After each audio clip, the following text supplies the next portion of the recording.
Hello. The home of Tyler's, not Tyler. I'm off to, let me start over. The home of Kyler's terrible jokes. Why did I say Tyler? Probably because it rhymes with Kyler. It is the 21st of October, 2021. This show happens each and every weekday at about the same time in the Baldwin Ace Hardware Fear Bunker studio. Good morning. The Eric Zane Show podcast begins now. Oh, shoot that fucker! This is Alabama Linda, otherwise known as Candy Crush Linda. And since I only back winners, I listen to the Eric Zane Show podcast. Wait, how many times has he been fired? Anyway, here he Shut is, up. Eric Zane.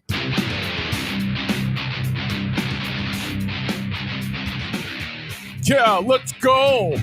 Is that it? You got a big nose. Change your outfit.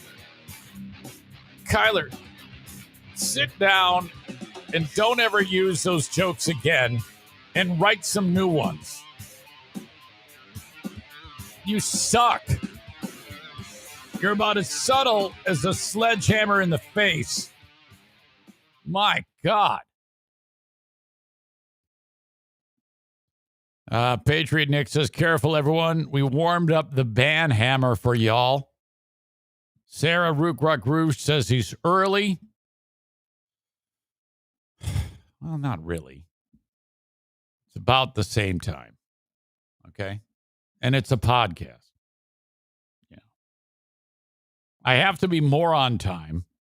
I have to be more consistent. I can't have those big weirdo days where it's 10 minutes late. Once Twitch starts. Let me tell you this. On Monday, we're going to get done with the free podcast like we always do. That would be today's 21st, so that'd be the 25th. 25th of October. This show, as you're seeing it right now or hearing it, this is just for people who do the live stream. Not everybody does the live stream. Some people just listen to it. Totally cool, totally fine. Pick your poison. I don't care. I would ask that you are all subscribed to the audio podcast, whether you listen to it or not. Okay. But the spot where you enjoy the live stream, whether that be YouTube, Facebook, or Twitter, I'm asking that I'm going to be publishing it exclusively on Twitch very, very soon.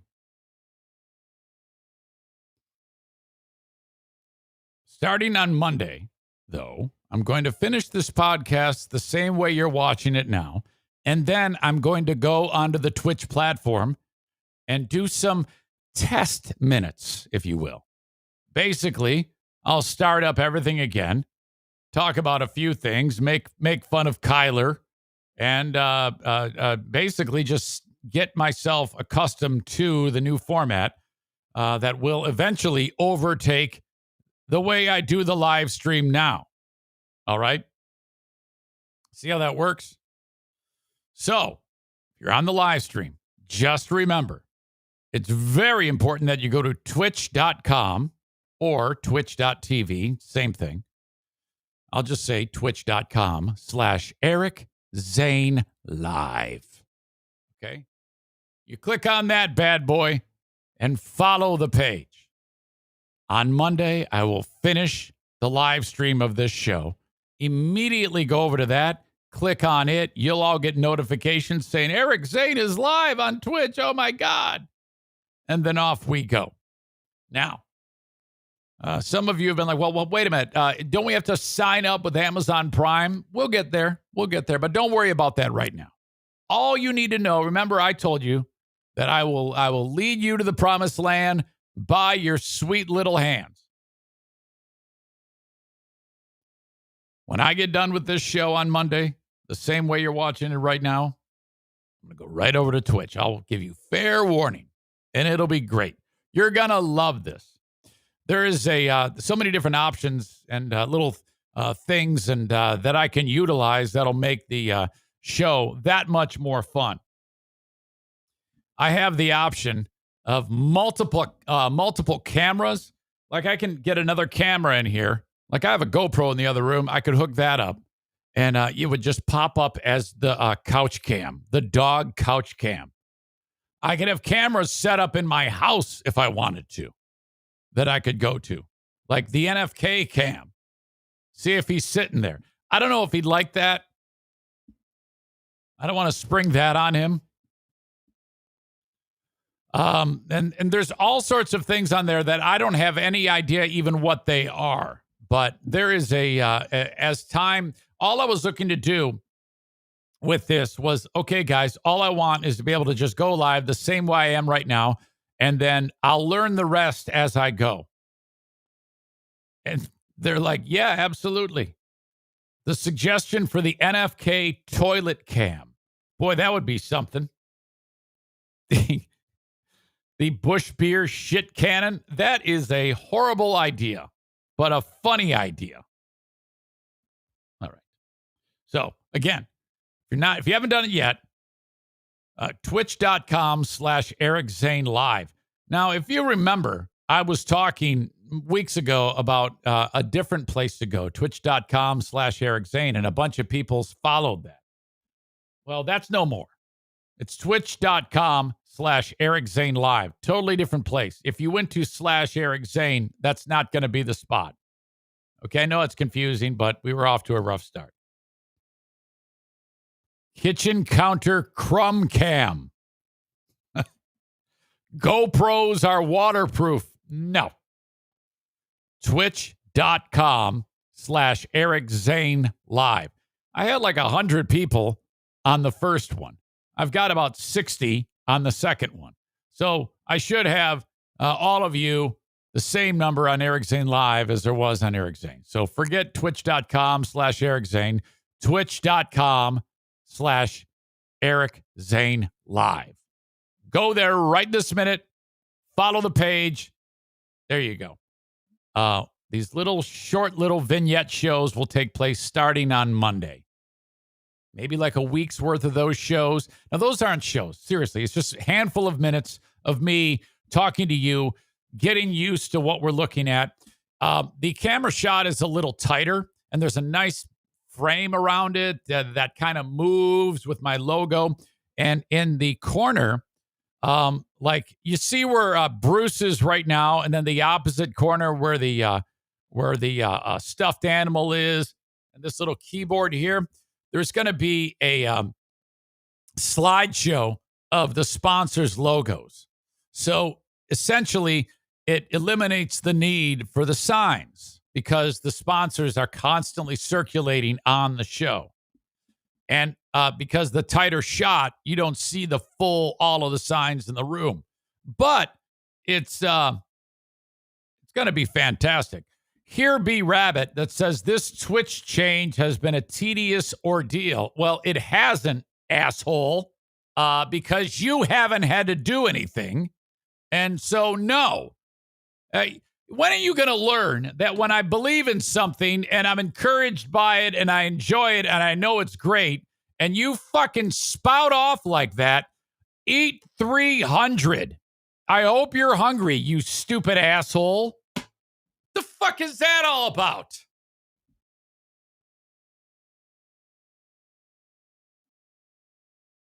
We haven't even gotten to that point yet. And here you are being a dick. Shut up.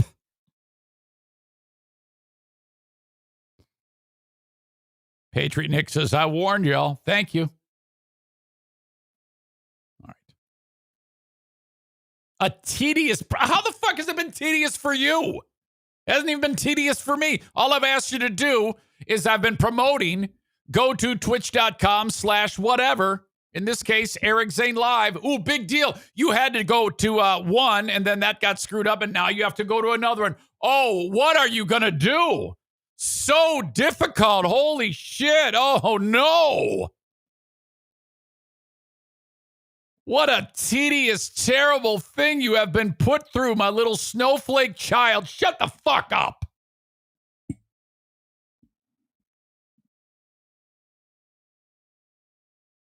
My God. All right. See what you did, man. Thanks to the Drew and Mike show. Drew, Mark, and Brandon talked about your old pal Eric Zane on Monday.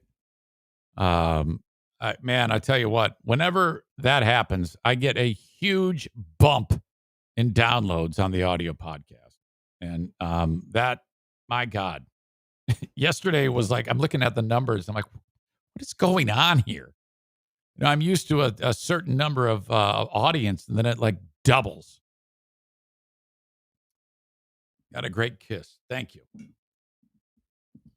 And thanks for the kind words, too.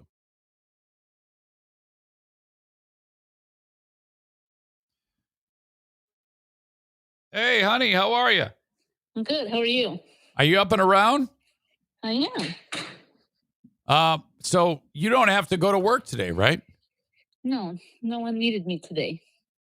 As a substitute teacher, this happens from time to time. Correct. Okay. So you were a substitute teacher for two of the two kindergarten classes, correct? Yes. Same kids, both days? No, two different classes. Okay. Now, I remember we were watching the Red Wings game the other night, and you immediately started to act like you were crying because you had day 2 of kindergarten. But you love those kids so much. I do. They're actually a lot of fun because they love you. Okay. So do they call you Mrs. Z? Yeah. There was some, you told me that one of the children yesterday got a little bit upset because one of the other students referred to the kid as something nasty, right? Yeah. Called him a nasty name.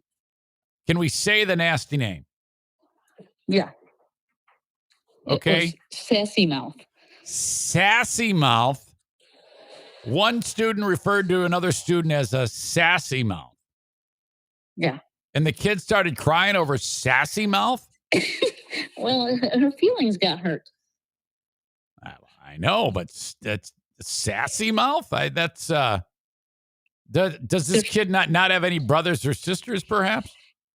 I don't know. Oh, okay. So when you found out, did you find out because the kid started crying, or did someone come up to you and say, Mrs. Z, so-and-so called so-and-so a sassy mouth, or maybe the kid crying came up to you? What? Take me through it. The kid that said came up to me and said, Mrs. Z, is sassy mouth a bad word? I go, well, it's not really a bad word, but it's not nice. And so then he goes, okay. And then the girl sitting next to him was crying. So then you put 2 and 2 together, that the kid who was looking for clarification, so he was trying to figure out if what he said didn't think he was doing anything wrong. He was like, wait, what? What? I called you a sassy mouth and you're getting this upset? I need clarification. So, as a substitute teacher, do you punish sassy mouth? I mean, what are we talking about here? No, I just told him, I said, well, it's not nice to say, so maybe we shouldn't say that. Yeah, we should, be more, nice to each other, right? Yeah, exactly. We have to be nice to our friends. Okay. So then you had to calm the child down who was known as Sassy Mouth, yes? Yeah, she wasn't crying too bad, so it didn't take much, but. Okay. All right. So that's now if your problems ended there, it would have been a successful day, correct? Correct. But it didn't end there. No. You ran into I would describe the next thing that happened to you as the absolute nightmare scenario. Yeah. Apparently one of the children wasn't feeling well, correct? Yes. And that is correct. But I didn't know that they weren't feeling well because she seemed fine. I had just talked to her a few minutes beforehand. Uh-huh. Mm-hmm. And then next thing I know, she's coming up to me with vomit all over. She threw up. But it wasn't just it was a lot of throw up. So it was a big blast. But why was it all over her body and her clothes? Please explain this to me. Well, in the elementary schools, you have to wear a mask. And she evidently didn't have time to take off her mask and make it to a garbage can. So she just threw up in her mask. She threw up in the mask? Yeah. Wow. That's like when your brother threw up on his pants after the hot zester. Yeah. Oh, Yeah. no. So, okay. You got this kid shows up and is having a major incident, and you now have to rush in and help, right? Correct. Do you like put on gloves or any type of protective material at this point? No, I just covered it up with paper towel and then called the office, and they sent the cleaning crew down. Okay. There's like a custodial organization Yeah. going on. Yeah. Which, how about that job? I mean, probably not a day goes by that those guys have to clean up a pile of puke. Right. Your brother, the NFK, used to do this. He used to work as that guy. He was the puke cleaner upper. Yep. Okay. He did. He informed us of that. Yeah. He used to put the sawdust down on it, and he goes, "Oh shit." So I guess him and David used to have to rock, paper, scissors as to who's cleaning up the puke. Exactly. Okay. So guy comes down, he cleans up the puke, he hates his life, and then that's it. But then something happened as the cleaning up of the puke was finishing, correct? Well, no, it kind of happened back to back. So it wasn't, yeah. So it was only one time that they had to come down. So wait a minute. Now, you described it as one kid finished puking, and you remember that scene from the movie Stand By Me? Is that the cat? Yeah. Is that the cat? When that's the kid. When the kid pukes and then everybody else starts puking, that's what happened, right? The kid got sick because the other kid puked in his mask. I think so, but the other kid hadn't been feeling well either. Well, so yeah. I think it might have just triggered it. Oh, I guarantee you it did. I guarantee you it did. Because didn't you go on a walk with Sarah Rook-Ruck-Roosh yesterday and you told her this story and she almost barfed? Yeah. See? She's gagging. So the kid pukes in the mask. The other kid's feeling a little bit queasy. That's all he needs. He starts throwing up. Now you've got two kids throwing up in the school. Some guy comes down, has to clean all the shit up. Oh, my God. I know. The person that came down and cleaned it, she goes, I just have a question. Why is it everywhere? I go, because it was not just one person throwing up. Oh, yeah. It looked like a bomb went off. Oh, my God. Yeah. So in the course of however much time, sassy face, crying kid needs clarification on sassy face. Other kid pukes in mask. Then last kid pukes because one kid puked in mask. That is correct. Wow. Oh, my gosh. Yeah, what a day, huh? Yeah, that's fantastic. I am so glad. You know what? You are really, that is your home. Forget any other job. Never again. What a mistake it was to leave the school. Yeah, exactly. That's what I say. You need to keep working there till you're about 94. Because the amount of material that we can get out of this is just ridiculous. It's quite entertaining, especially in the elementary school. Okay. You just never know what they're going to say. So was that Milo making all the racket? What's his deal? Well, you know how he likes to try and steal my creamer when I put it in my coffee. Okay. So yeah, he was going for that, He huh? He knows it's time for me to have my cup of coffee. I haven't had my coffee. Oh, fantastic. I got up and put in a load of laundry, and now I'm getting ready to have my cup of coffee. Okay. Well, there you go. I just wanted to get this story straight from you. When you said to me, some kid, yesterday you explained it to me, you go, some kid threw up in his mask. I was like, I don't want any more details. Hang on to this story. I can't wait to hear it. Yeah, it was a disaster. Wow. Are you happy that I took a shower yesterday? I was informing the audience on the Patreon that it had been since it was Sunday night to Wednesday night. I had no shower. Yeah, what the hell is wrong with you? I don't know. And I had worked out Monday, Tuesday, and Wednesday. Oh, my God. Yeah. Stay away from me. Yeah. Well, I did. I cleaned it now. I cleaned everything. I washed. I shaved. I'm clean as a whistle. What was that pause for? I didn't pause. It must have cut out. Okay. All right, that's it. Okay. Okay, thank you. All right, I'll talk to you soon. Okay, I'll talk to you soon. All right. Okay, bye. Bye-bye. All right. Kid puked in the mask. Holy crap.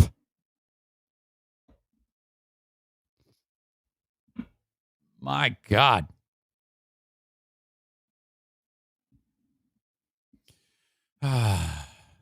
Dean continues to bang the drum with his dwindling number of Herman Cain nominees.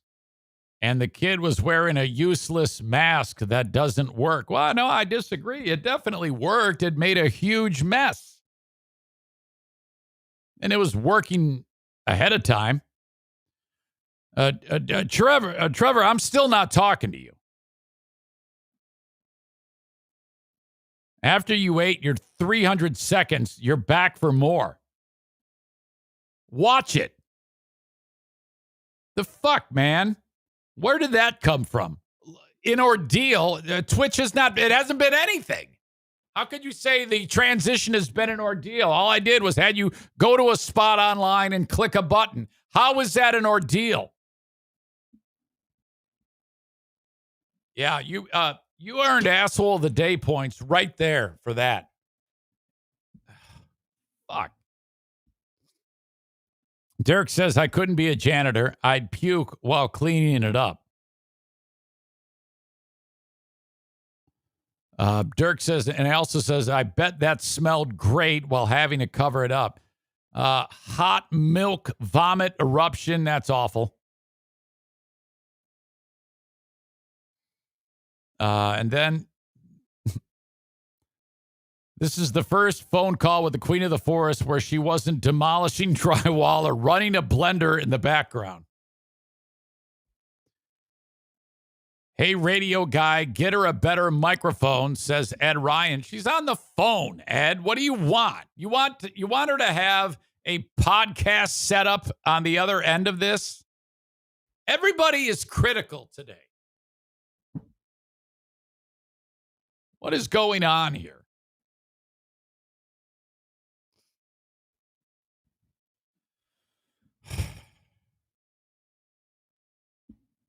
All right. I wasn't this upset on the Patreon. Last night, kind of cute. Sound asleep, and I hear probably the slowest moving thunderstorm to the west. Okay? And I can see, like, my eyes are closed, and I can sense flashes of light. And I'm like, okay, that's lightning. And then isn't that a trick where when the lightning flashes, and then you start counting 1, 2, 3, and the number of seconds you count until you hear the thunder. That's how many miles away it is. So I'm counting like 7 miles away at the thunderheads from where we are. But Benny, the one-eyed wonder dog, was already letting us know. You ever have, like, if you have kids, they like wake you up and they, actually the dog woke us up more subtly than Jacqueline used to wake us up. Jacqueline now 24 years old. And when she was however old, a kid, school-age kid, 3, 4, 5, 6, 7, 8, 9, 10. If she was ever scared, it was always, she would walk into the room and she'd get 1 inch from your face and she'd go, Dad! And you're like, whoa, my God! I go, honey, can't you just gently, I don't know, touch my shoulder, whatever. You don't have to scream. You don't have to do that. Benny, the one-eyed wonder dog, has this down because the storm is approaching and he hates thunderstorms. And I thought to myself, this might happen. And sure enough, now he hates Bruce, okay, the Frenchie.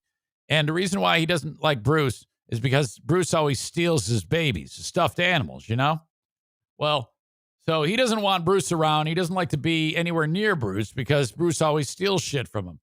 Well, Benny is so scared last night. He gets on the bed right next to Bruce, who's sleeping like kind of in between us, but more towards the foot of the bed. And Benny crawls up, army crawl between us and starts nudging me with his nose. And I'm like, what are you doing? Oh, thunderstorm. Doug hates thunderstorms. He is so scared. And I'm like, oh, this is so cute. He like he's like attached to me. He's like, you must hold on tight because I'm scared. And you have to you actually have to hug the dog and hold him like you're hanging on to the Stanley Cup because he gets so frightened. So, and this storm is moving like 1 mile an hour. And it took forever to get through. And the whole time, he's like, the second you let go, he throws his head back onto you. He's like headbutting you, like, come on, no, don't do it. Holy crap. So that was, it was like we were parents of a young child all over again last night. Okay. Patreon happens each and every day after the free podcast, except today. Download the Patreon app or sign up online, patreon.com/Eric Zane. Eric Zane, all one word. That's more podcasting. Every day after this one gets done. Today, I did it before because I've got a busy day. All right. That adds to your podcasting listening. For the 2 hours I do on the free podcast, I usually throw another 30, 40 at you on the Patreon. It's great fun. A lot of times, if there's something personal going on in the life, you'll get it on Patreon first. Patreon.com/Eric Zane. Oh, I almost forgot. Before I get to these sponsors, I've got to talk about this Brian Laundrie thing. I think Dog the Bounty Hunter was the one to... Let me have you, Brian. I don't think he was the one that found what they suspect. Let me have you, Brian. Has been found. So despite Dog wandering around looking for Monster Energy cans and whatnot, pretty good chance that he's been dead for some time. This dude, nothing's for sure, but it's obvious. He killed Gabby Petito, and now he is dead. Yesterday, I talked about this on the Patreon because that's when the story broke. The family of Laundrie, they ventured out of the home with law enforcement with them. And when they got to this spot, this Carlton Reserve in Northport, there was police lines and no one could go in there and anything like that. And there was some remains found. And the police said, I think we got something. So they found some of his effects, and then human remains found nearby there. They found a backpack and a notebook they believe belonged to Brian Laundrie near the suspected remains while they were searching. So there you go. More than a month since the disappearance. This guy really hasn't been seen. He hadn't been charged, but they've got a pretty strong suspicion that this is the guy. So, oh my God, what the hell happened to this dude? What happened along the way? I would love if at some point the mom and dad can be transparent about all of this, because they look like fucking crazy people right now. Chris and Roberta Laundrie helped law enforcement with finding some items at the park, which were described as happenstance. According to the attorney, Laundrie's parents informed the FBI and the Northport Police Department on Tuesday night that they wanted to visit the park Wednesday morning to search for their son. Law enforcement met them there and closely accompanied them as they entered the park, according to the family's lawyer. As they went further in, Dad ventured off the trail into the woods. He was zigzagging in different areas. Law enforcement was doing the same thing. Mom was walking down the trail. At some point, Dad located what's called a dry bag. The dry bag is a white bag laying in the woods, say 20 feet or so off the trail. So I think they're suggesting that this was just a random searching. Okay? I think that that's what they're describing. The attorney said, according to Chris Laundrie, the dry bag was in some brambles and he didn't want to pick it up because he wanted law enforcement to see it. However, the lawyer said Chris Laundrie couldn't find law enforcement because they were then out of sight and didn't want to leave the bag there with a news reporter standing nearby. So Dad picked it up. He did meet up shortly with law enforcement. They looked at the contents of the bag. At that time, cops showed him a picture on the phone of a backpack that cops had located also nearby and also some distance off the trail. At that point, the Laundries were notified there was also human remains near that backpack, and they were asked to leave.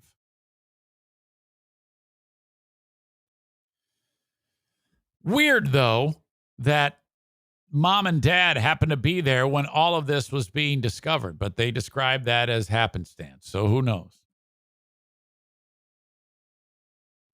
When asked why the parents chose to go to the park yesterday, the attorney said it was the first day that it was reopened to the public. Well, that's weird, though. First day, reopened to the public. Parents go right to where personal effects are that people have been looking for a month. All very strange to me. Makes you wonder, what the hell do these people know? That's me throwing rumor and conjecture into this whole story. The parents had assumed that the experts, the FBI, and all the tracking teams they had would be able to locate Brian based upon the information they had provided them to the specific areas and trails in the park that Brian liked to visit, lawyer said. The park had been closed to the public. There was really no other reason for the Laundries to go search anywhere else. I don't know. We shall see. But basically, it can be assumed that's dude, what's left of him, and we'll never know.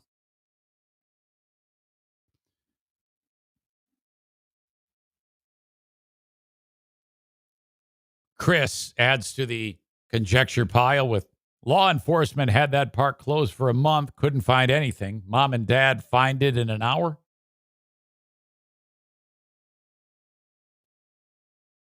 Aram says, do the remains match his DNA? They perhaps staged it and he is still on the run. Well, that's a wild one.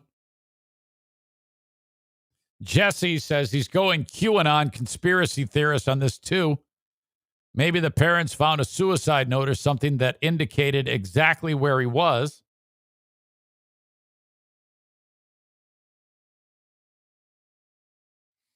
Bobby, animal bones, they're trying to throw off the cops. I don't know about that. Kenny, the news report I saw said that area had been underwater previously. Maybe that has something to do with it. Stainless Steel, COVID Tom, who's had COVID twice, writes, interesting that they knew right where to find him. Sarah, Rook Ruck Roosh, alligator bait, although I don't 100% believe it is him. Come on, they literally knew where he was? Bullshit. Dog the bounty hunter needs to get his sniffer checked. Doesn't sound like he was on the right trail. Let me have you, Brian. All right. We shall see. The open and the live stream. Brought to you today, first off, by Dumpster Divers. If you are in the West Michigan community, and this is a sponsor that is, local. That's part of the podcast. I have local sponsors. That keeps me doing this. It's very important that when you need them, you call upon them. All the sponsors, always. Kyle will join us for Let's Kill in just a few moments. But first, his company is Dumpster Divers. You need a dumpster? Call or text 616-375-9962. 616-375-9962. Their website is dumpsterdiversllc.com. To get one of their dumpsters, it's cheaper than any other dumpster rental company in West Michigan. It's cheaper because they have a lower weight point on that dumpster. The other rusted out, long, stupid dumpster that you've had in your driveway before charges you more because they have a higher weight threshold that you can't possibly achieve just by throwing all the crap in your house into the dumpster. But yet you're paying for that. Dumpster Divers doesn't do it that way. They have a lower weight threshold, thus you pay more for a better dumpster that is more compact with higher walls. Doesn't take up as much space because of the high walls. It's a beautiful, clean, baby blue, high-walled, fantastic dumpster from Dumpster Divers. Not all dumpsters are created equal. They also do demolition if you need something torn out of your home. We're redoing the kitchen. Will you please get rid of the old kitchen? They would do that for you. They would also, if you pile up all the junk in your garage and you don't want to take the time to throw it all in there, you can hire them and they'll do it for you. Perhaps you have a scenario where you're gutting an entire house. They'll do that. I hate to say it, but if somebody died and you want the house cleaned up, they'll do that. 616-375-9962 for Dumpster Divers. Blue Frost IT is the managed IT service provider for this show. I like to get super specific about what my sponsors do. This company does several things. First of all, if you have a small or medium-sized business and you don't have anybody to oversee your tech, you're seriously walking a tightrope without a net, because if things go south, time is money, you're screwed. Call upon Blue Frost IT to be your managed IT service provider. Otherwise, you're going to have to unplug all your stuff, and march over to Best Buy, or have some guy that you don't know show up and go through your shit. Oh, my God. Hire Blue Frost IT to be your managed IT service provider. I sound like I'm drunk. That's what they do for me. I pay them a little bit of money every single month. And if I get in the weeds, something goes wrong, they take care of it. It's based on how much tech you have. I don't have a ton, so I don't have to pay them a ton. But if you're a small or medium-sized business that's 10 different workstations for your staff, you need somebody overseeing all that. Okay, that's very important. Also, if you're looking to upgrade the workplace with new tech, or you're moving your office or whatever it may be, or you're retrofitting things, that's project work. They do all of that. Anything tech-related, Blue Frost IT. They can also upgrade your workers' setups, laptops, desktops, if they're working from home. Blue Frost IT, 616-200-8550, or email them info@bluefrostit.com.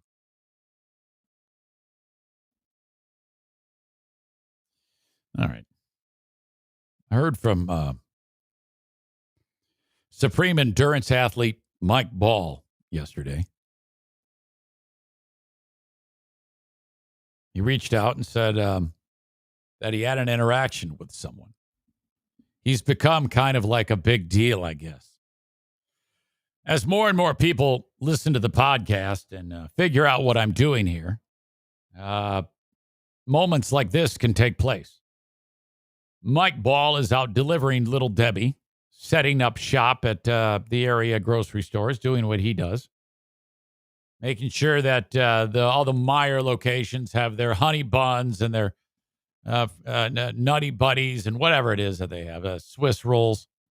Absolutely incredible. I think there's some type of like autumn cake that they have now that I got to get my hands on.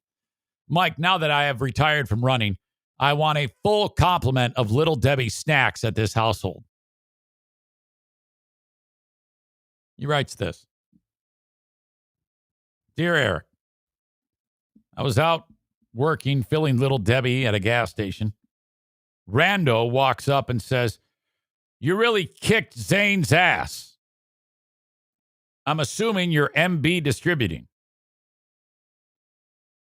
I said, Mike writes, "Well, I assume you listen to the podcast." Dude writes, "Yeah, usually. Sometimes he pisses me off with his political rants." Okay. What political rants? What are you talking about? I rarely get political on this show. What do you, huh?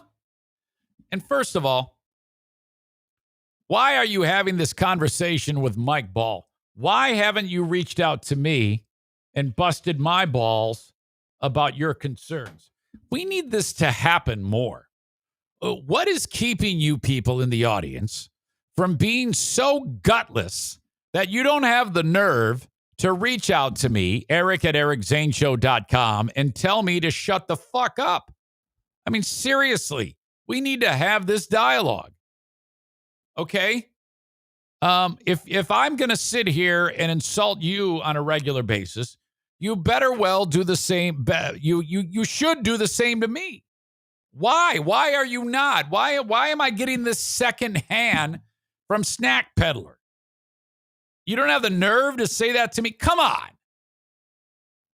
Because I need to dispute this. And I don't want to do it through I'm going to, but I don't want to do it through a conversation, a text conversation with Mike Ball. Excuse me. Hang on. And I'm not political. What are you talking about political? I've spent 43 minutes talking about yelling at Trevor about him making fun of me about Twitch, talking to my wife, the kid puking in the mask, the dog waking us up, the whole rough day that Diana had yesterday, Brian Laundrie, the conspiracy theory that I floated about Brian Laundrie. I mean, there's nothing political about this show. Very rarely do I ever stop it. The only time I ever want to get political is when I'm on some type of rant. And the only thing I've felt that's even reasonably political was making fun of Biden for when he sounds like an idiot. And that to me is excellent. Whenever we can, we have clips about Joe Biden sounding like he's drunk or something like that. That's important to me because I think that guy is not sound mentally right now, and he should be retired. Someone else should be doing that job. That's about as far as I've gone politically on anything. So when the hell do I go political? Now, some of you super dopey individuals might suggest that my discussions about this pandemic would be political. But that's because you are dumb. Because it's not. It's never, ever been political. It's all about keeping you from winning a Herman Cain Award. This never, ever has there been anything political. None of you even know where I stand politically. I'm so all over the place. So there's nothing. I'm apolitical on this show. So whoever that was, would you please, my request to you is quit being a pussy and reach out to me. And that goes for the rest of you too. If you have something that you want to get off your chest, will you please quit being a weak-kneed fool and send me an email, Eric at ericzaneshow.com.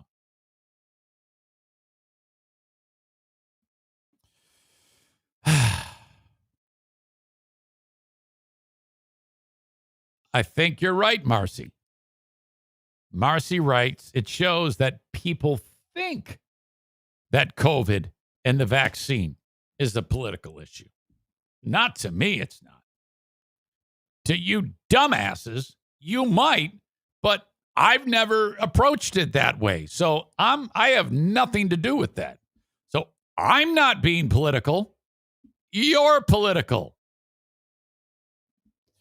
Corey suggests the same thing. He's trying to say that vaccines are political. They're not, and especially not with me. And all I want to do when you suggest that is smack the damn taste out of your mouth. All right.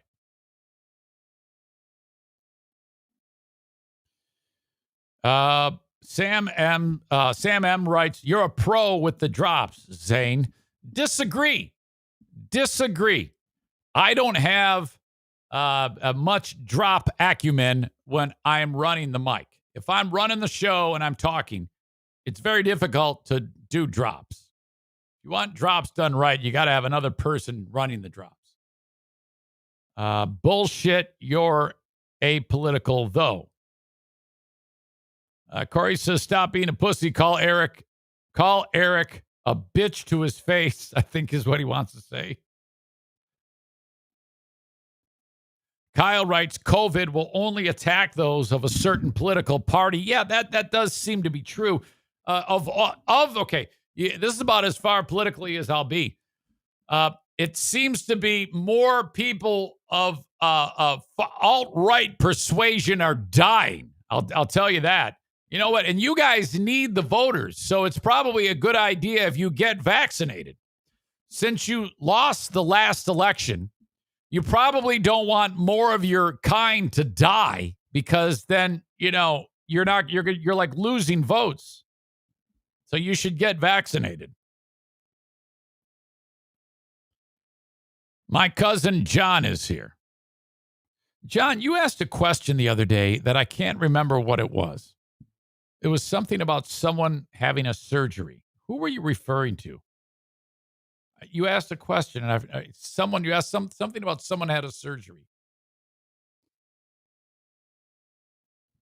Kyle writes, "I'm being a snarky a-hole. Oh shit, I'm free beer."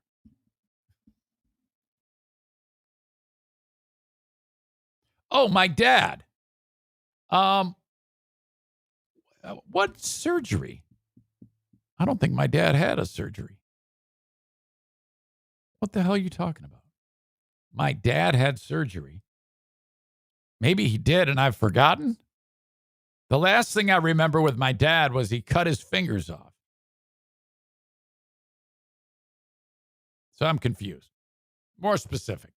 But I don't recall. My dad's doing great.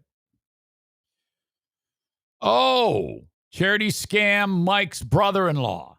Aha, that's maybe what you're referring to. Not my dad, if that is the case. That is my brother-in-law's brother. He is doing much better. He's still morbidly obese and needs that type of procedure to make him skinny. I forget what they call it, lap band or gastric bypass or something like that. Sam is a conspiracy theorist. He writes, he's political. He writes, "Trump was leading Michigan with 98% counted, then somehow lost the state by 3%. Seems to add up." Oh, you're one of those guys. Still, you're like the My Pillow dude. You're like going the My Pillow, Alex Jones, the Blaze Network. You're wearing the shirt that says "I love Charlottesville." Oh, you're one of those. My cousin says, no. Your dad fell and broke his back. Oh, he fully recovered from that. He's walking miles at a time now. He's in great shape. All right. We are 10 minutes away from the almighty Kyle for another edition of Let's Kill. Stand by. I need a drink.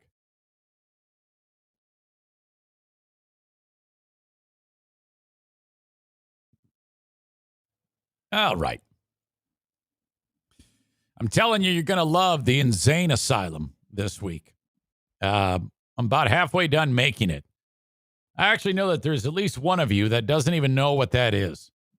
Dr. Steve is like, "I love the Patreon, but I keep getting spammed with content." Well, I put a lot up there.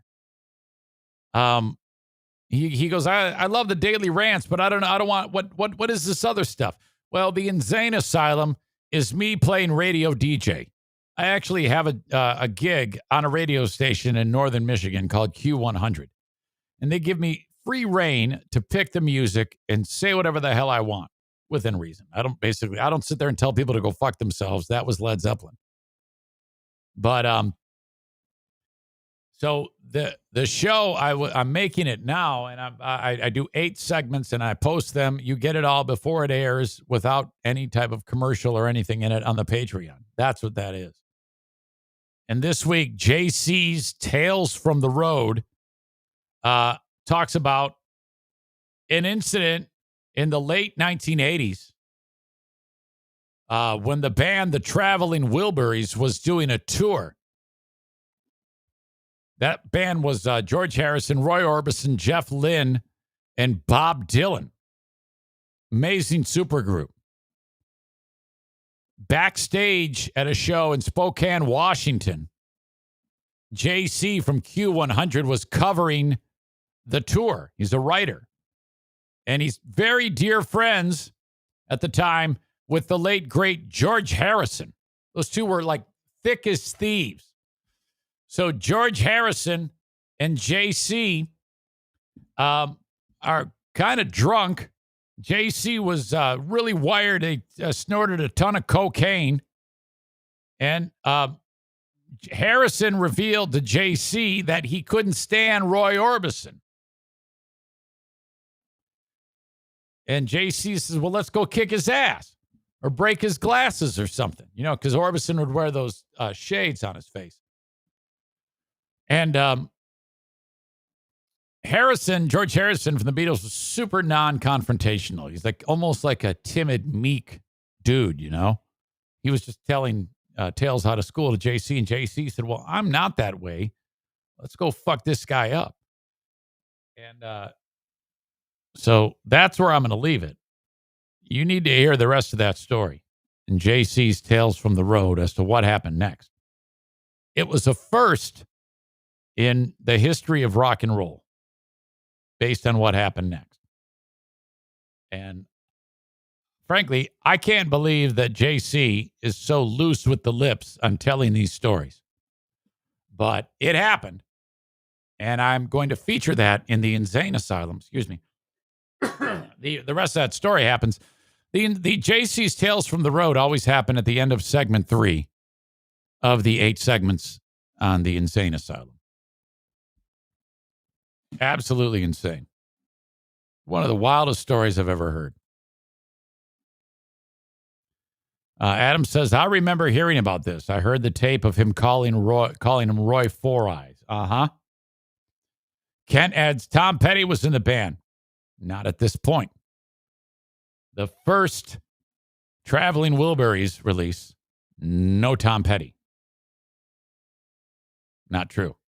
He joined later. And he wasn't known as Tom Petty. He was known as Lefty Wilbury, I think. Easily the greatest supergroup that's ever been supergrouped. All right, Traveling Wilburys wiki.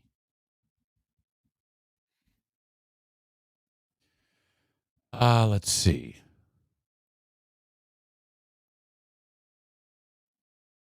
Yeah, the debut album. No Tom Petty. 1988 to 1991. I think they had 3 albums. Harrison first mentioned the band during a radio interview with Bob Coburn on the show Rockline. When asked how he planned to follow up the success of his Cloud 9 album. I got my mind set on you. I got my mind set on you. Harrison replied, what I'd really like to do next is to do an album with me and some of my mates. To this new group I got in mind, it's called the Traveling Wilburys. I'd like to do an album with them, and then later we can all do our own albums again. According to Jeff Lynne, who co-produced Cloud 9, Harrison introduced the idea of the two of them starting a band together around 2 months into the sessions for his album, which began in early January 1987. When discussing who the other members might be, Harrison chose Bob Dylan, and Lynn opted for Roy Orbison. The term Wilbury also originated during the Cloud 9 sessions, referring to recording errors created by faulty equipment.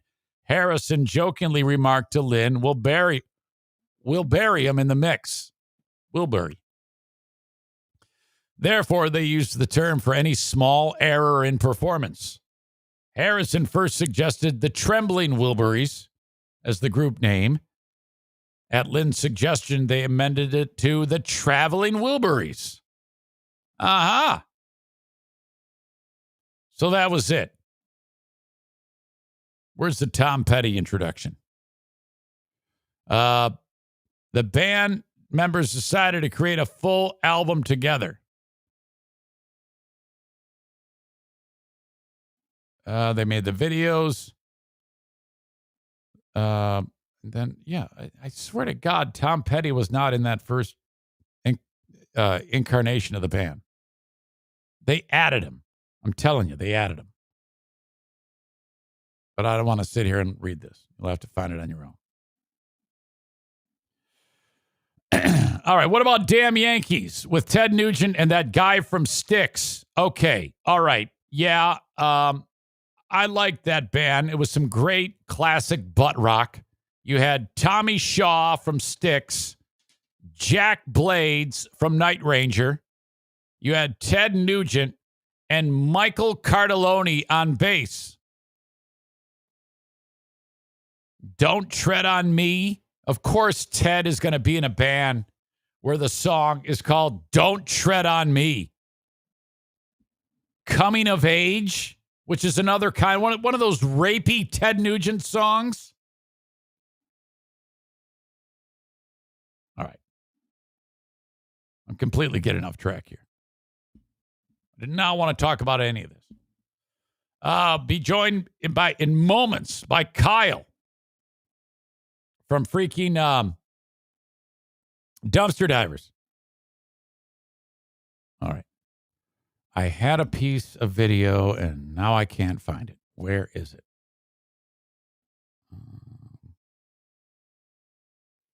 All right. Doesn't matter. I don't need it. This is Jeremy Grant of the Detroit Pistons. Let me set the scene for you. He's standing at center court, opening night for the Detroit Pistons at Little Caesars Arena. The spotlight is on him. He's in his warm-ups. He's got a microphone. He's going to greet the fans. This is year 75 of the NBA. This guy addresses the crowd. This is what Jeremy Grant says to them. Thank you to Jacob Bennett from Bennett Flooring Installation for sending this along.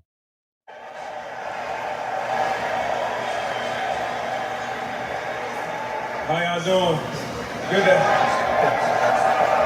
It's good to have y'all back in the Little Caesars Arena. I know it's been a long year last year. It's time to celebrate NBA's 70-year anniversary. And so I want to tell y'all that all year we'll be working hard all year. Thank you for coming. Enjoy the game. Go Pistons. All right, that was absolutely horrible and probably one of the worst things I've ever heard spoken into a microphone. And I used to work with Ben, so that's saying a lot. Are you telling me you don't have the ability to simply talk like a normal human and speak? That's the best you could do? Is this guy sounding like he's 4 years old doing a book report? What? Hold on, let me break this down further. How y'all doing? How y'all doing? All right. Good to, Hey, it's good to have y'all back good to have y'all back in the Little Caesars Arena. in Little Caesars Arena. I know it's been a long year last I know it's been a long year. year. It's time to celebrate Good time to celebrate NBA's 70-year. NBA 70 year. It's 75. He says 70 year. anniversary. Anniversary. I want to tell y'all that. Want to tell you all that. All year we'll be working. All year we'll be working hard all year. Hard all year. Thank you for coming. Thank you for coming. And go Pistons. Enjoy the game. Go Pistons. Don't cheer him. You boo somebody that doesn't have the acumen to speak like a big boy. That guy may be great at basketball, but that's embarrassing. Is that the absolute best? Because you know the coach is like, all right, hey, league wants us want you to address the fans. NBA, it's fantastic. Whatever. You're all multimillionaires. Which one of you 10 or however many there are on a team is doing this? No one raises their hand. All right, don't make me just pick one of you. Because if you're the coach and you just pick one, you're going to pick the one that actually has some ability to speak in front of a group of people, right? Or do you do a drawing? Who gets the short straw to speak in front of however many people are at the stupid basketball game last night? Cade Cunningham is the top draft pick for the Pistons. He didn't play. He's hurt. That's a bummer. I love that guy. I can't wait to watch that guy play. Now, I've heard Cade Cunningham speak before, and he seems to have some ability to convey thought. So I don't know why they didn't make him do it. He's not doing anything. Guy's not even playing. Make Cade Cunningham do it. Don't make Jeremy Grant do it. The guy can't even speak. All right. Before I bring in the one and only Kyle for another rip-roaring edition of Let's Kill, and I see him. You can't see him, but I can see him. He's fixing his hair. He's got his coffee, I'm assuming. And, yeah, Eric Zane, ready to chill. Whatever, Eric Zane. We'll be bringing him in a moment. All right. Remember, Bleeding Heart Brian wants you to carry your pistol concealed so that in the event something shitty happens in the world, you can be a sheepdog. Eric Zane, that is never going to happen. What are you, crazy? Yeah, that never happens in the world. Carrying a pistol is one thing. Carrying a pistol concealed is another thing, and oh, so very important. You should all be carrying a pistol legally in the great state of Michigan. And the only way to do that is you have to take the class before anything. Go to @PrinceArming on Facebook, or just click on the Prince Arming logo at ericzaneshow.com, and there you go. Click on events on the Facebook page. Thursday, November 18th is the next class. Happens at VFW Post 2144 in Holland, Michigan. Sign up for the class at Prince Arming on Facebook. Cost you $125. 4 hours on November 18th, 4 hours on November 20th. Then you're done. Thank you to Prince Arming for sponsoring the show. Bleeding Heart Brian, you're a jackass. And then thanks again to the Mario Flores Lakeshore team of Van Dyke Mortgage, NMLS number 3035. I don't know. But if you're looking for a mortgage for a home, okay, first of all, pro tip, get a mortgage that's more than the home that you're looking to buy, because you are going to get into a bidding war. This home looks awesome. It costs $200,000. You can't have a $200,000 mortgage, because that price is going to go up because 10 people are going to bid on the home. That's the way the market is right now. I don't know. So get the mortgage for, I don't know, $10,000, $20,000 more than the home that you're looking at. Reach out to Mario today, 231-332-6505 for the Mario Flores Lakeshore team of Van Dyke Mortgage. I see him checking out the manicure job on his nails. He is Kyle from Dumpster Divers. Kyle, welcome.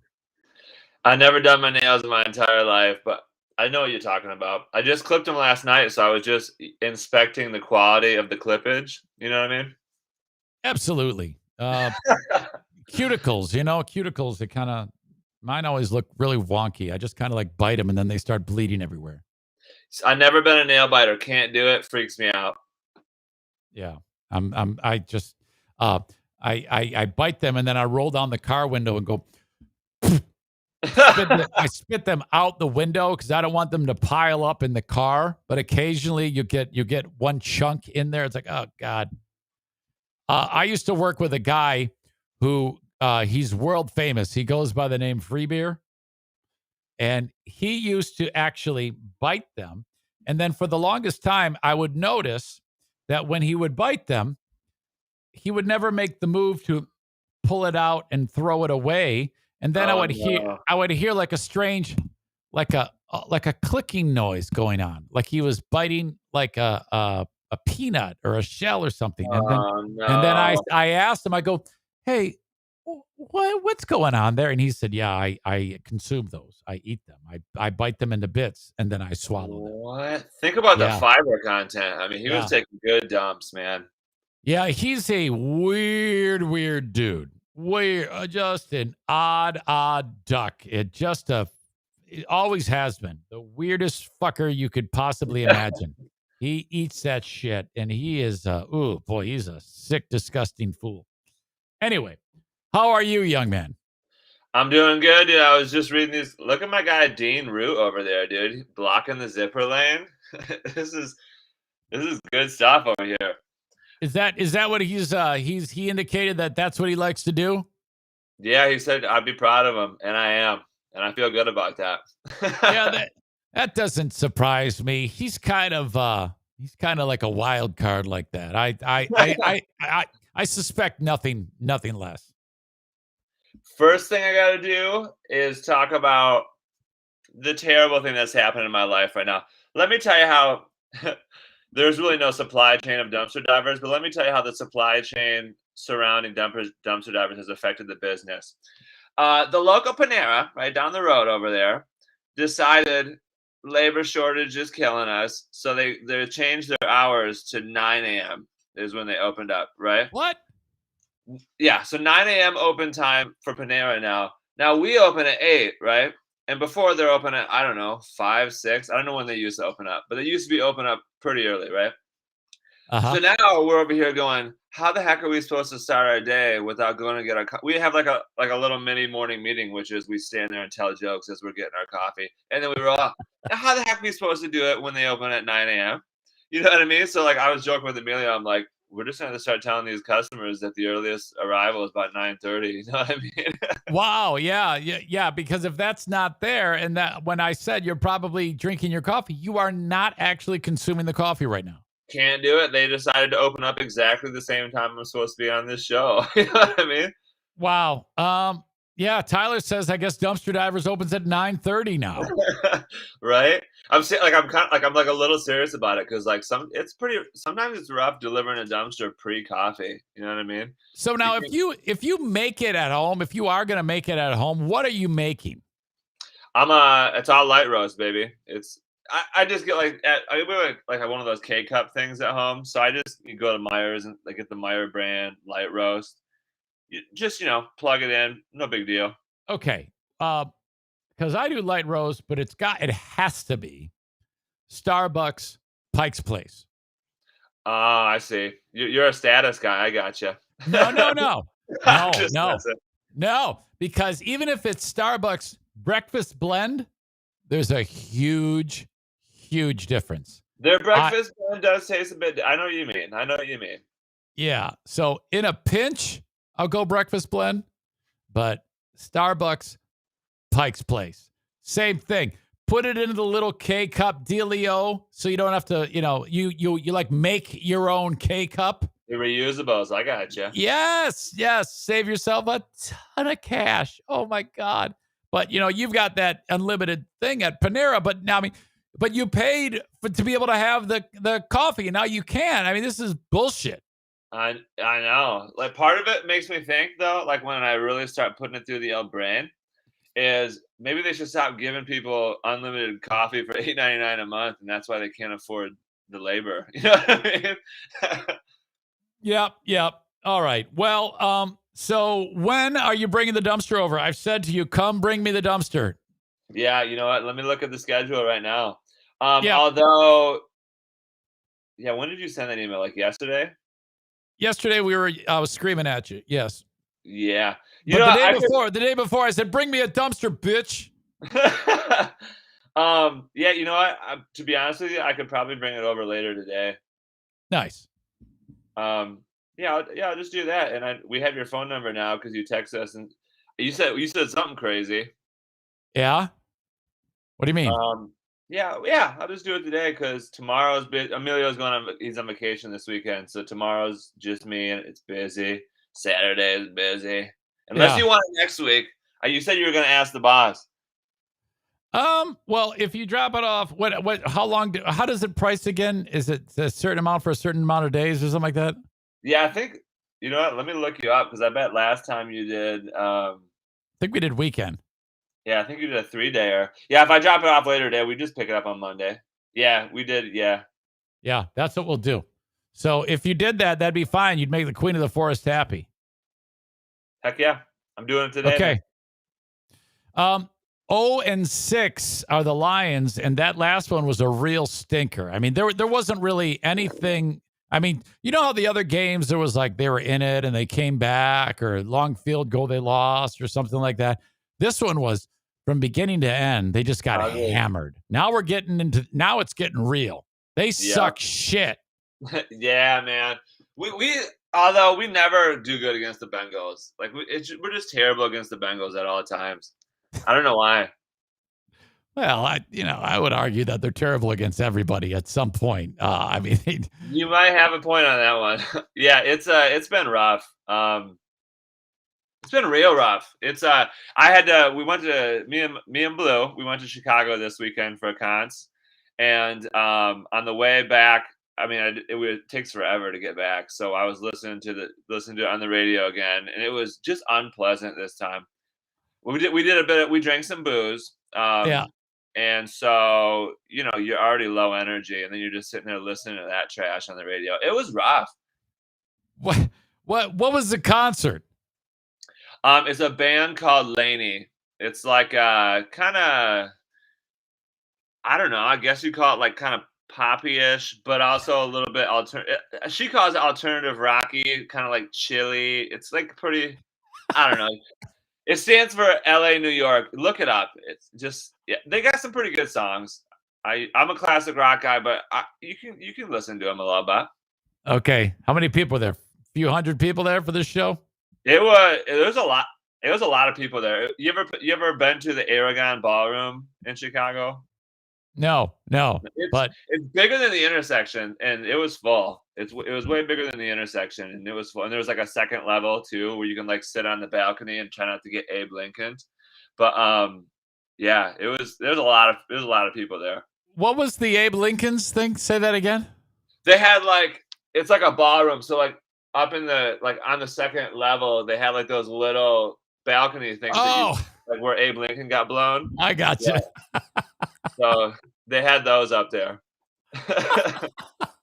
Yeah, you're getting a Sarah writes cons because you did that thing that you do, and people love that when you shorten words, and so there you go. All right, yeah. Well, what's on your mind, Kyle? I mean, seriously. So first thing, I need to give a shout out to and I know he listens because he said he listens, and I've seen his name before. One of your listeners, Stephen Hyde.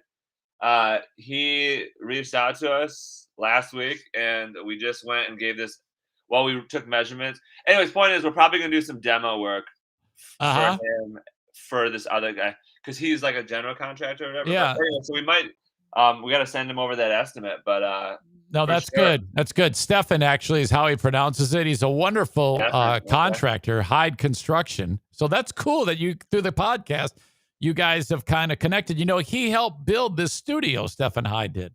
Oh, heck yeah. He sure did. Well, here's the cool part is this show is finally starting to pay off, dude. No, I'm just messing. We've had a lot of people reach out and be like, yeah, I heard about you on the Eric Zane show. So yeah, you know how it is. Oh no, that's cool, dude. That's everybody busts my balls. You know. So that's a cool thing. Yep. Okay, sorry, I thought you were going to say something. No, that's all right. That's right. This is just, I've been wanting to talk about it. I'm actually, there's some things that need to happen with this lady. And hopefully she listens to this, because if she listens to this, I'm mad at her, and I'm gonna blow her up. Everybody should do this. Go to our, not right now, pay attention to the show right now, but on our Google page. So here's the thing. We got a bad review from this lady, right? She gave us 1 star, and we're a 5-star company. Like, it's all 5 stars all the time because we're good. Yeah. You know what I mean? Yeah, absolutely. So this lady, here's the background on the little sitch, right? We use this third-party company to help us book dumpsters like that we just have laying around. You know what I mean? Like, instead of just having some sit at the end of the week, like, they'll help us fill them. So, anyways, yeah, that lady right there. So, anyways, so she's not even our customer, right? So she used that. They're called budget dumpsters. I think that's the name of the company. Anyway, so she called them because she, instead of calling local, because Budget Dumpsters is not from here. I think they're from Ohio maybe, but they're just like third party. It's all on the internet, whatever.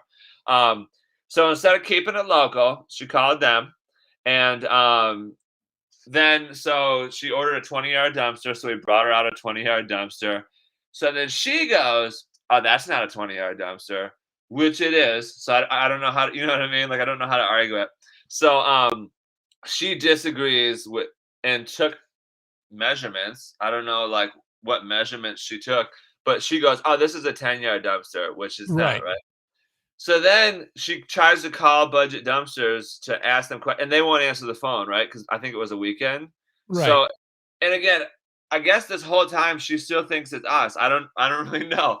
So they didn't call her back, and like blah blah. She was all mad, and then we got word finally, like on Monday, when the Budget Dumpsters sent us an email, and they're like, "Oh, hey, the customer, you dropped them off a 10-yarder," and I'm like, "No, like we didn't. It's a 20-yarder." So then I sent him the measurements. I'm like, "Here's the measurements. It actually measures out to 21 cubic yards. You know, it's bigger." Right.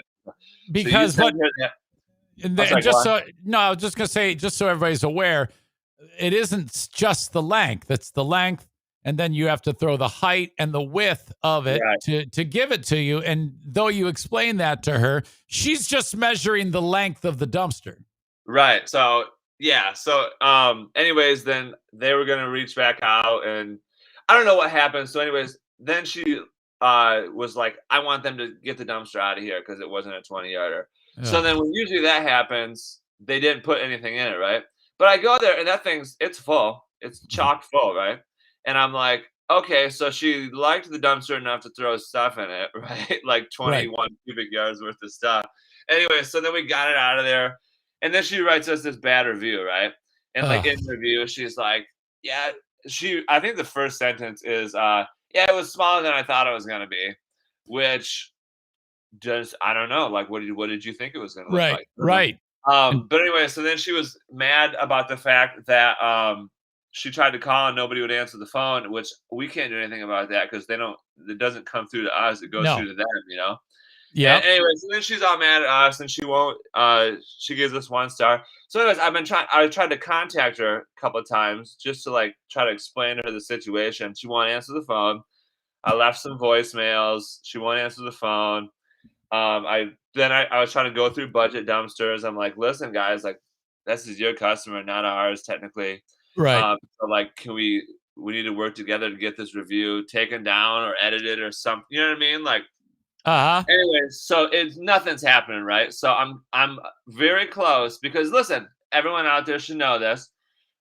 We are Dumpster Divers. We're a new age company, right? Like, we're not the customer is always right type company. If they're an idiot, we're gonna fucking let them know. You know what I mean? And so I tried being polite about it and taking all like the professional correct avenues to that situation. Nothing's happening, right?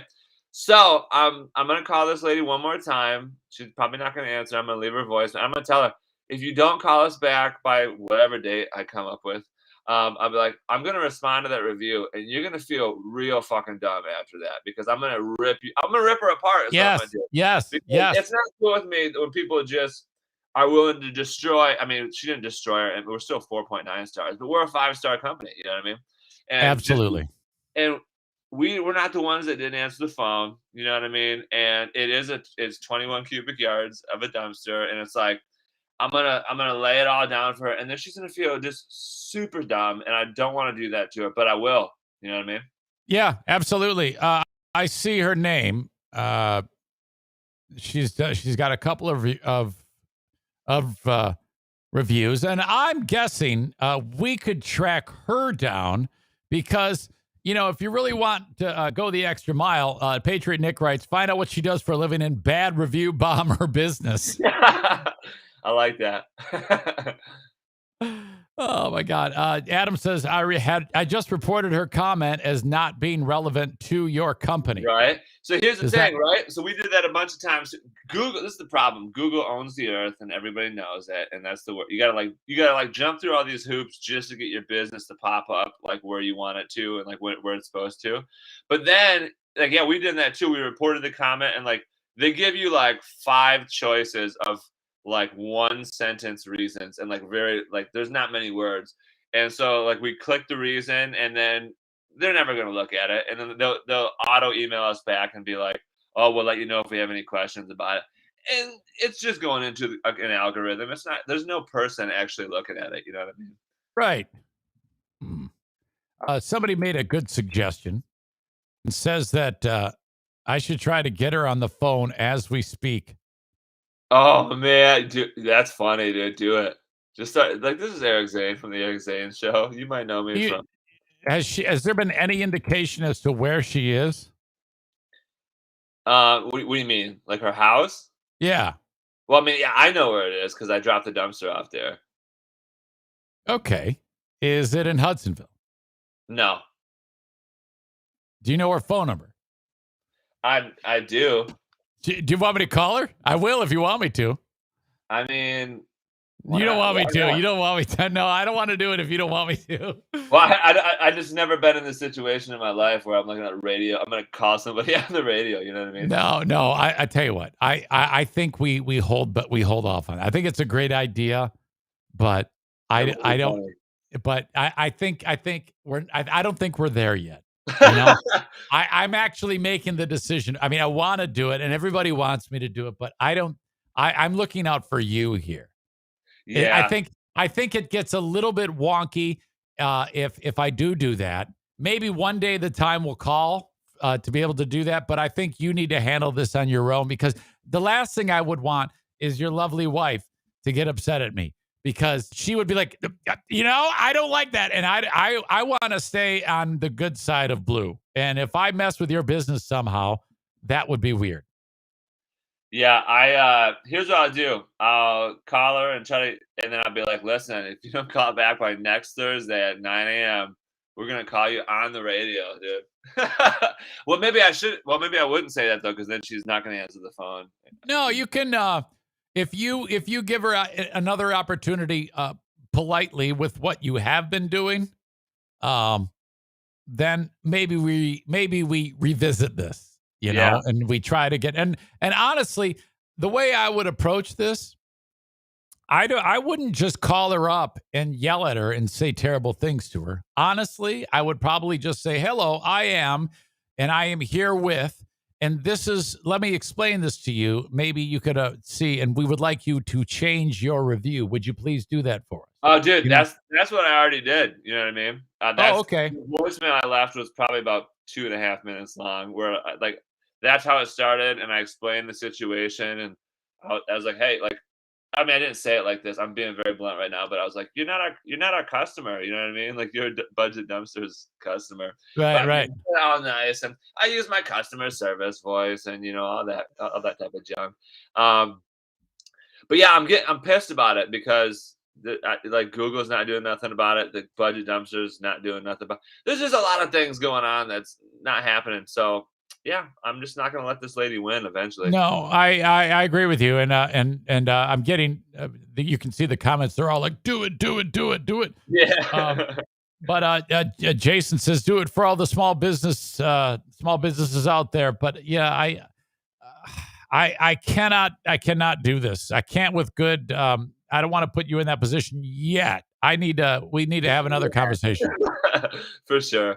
That would be funny though. Like, we're trying to start a revolution for sure.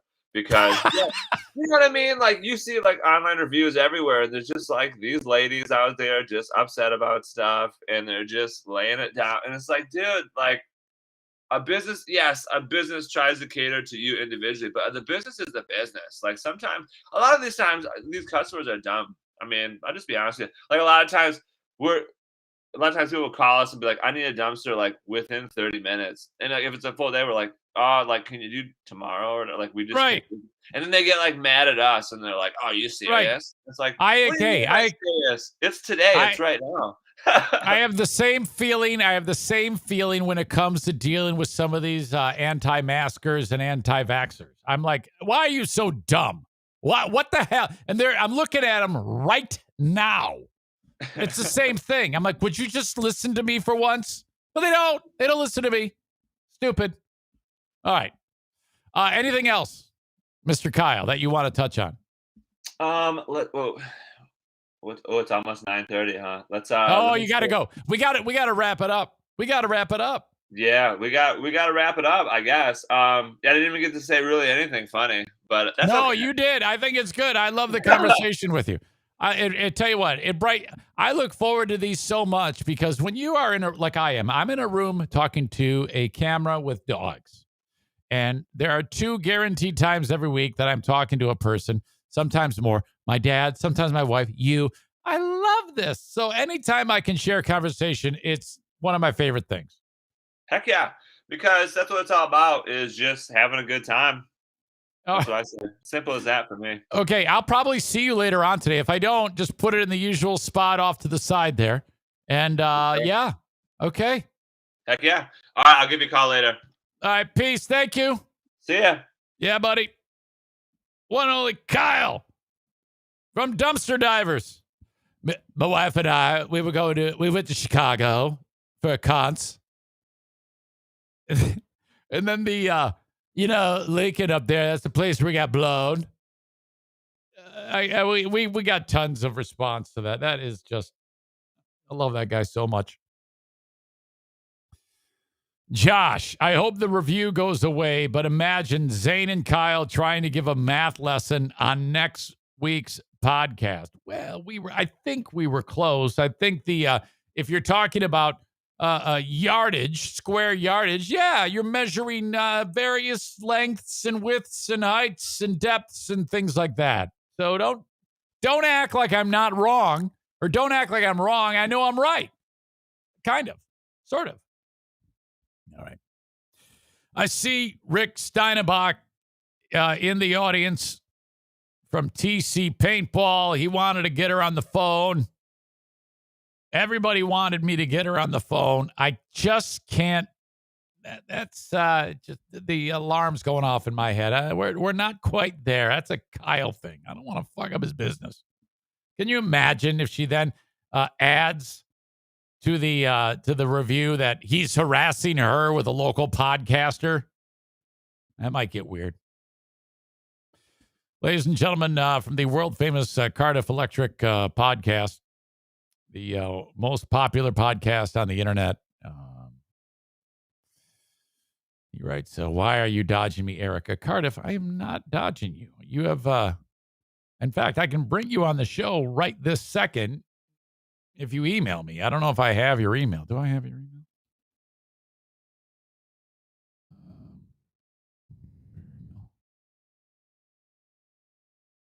email? I can't look for it. Might be on the might be in my DMs.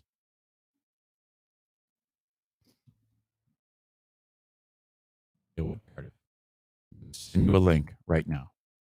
Okay. Get into your disguise, and I will send you a link. And you can join me on the podcast as we speak. And then Cardiff Electric, from the most famous podcast on the internet today, it will prove to you that I am not dodging you. The last thing I want you to do is to think that I am dodging you, young man. So there you go.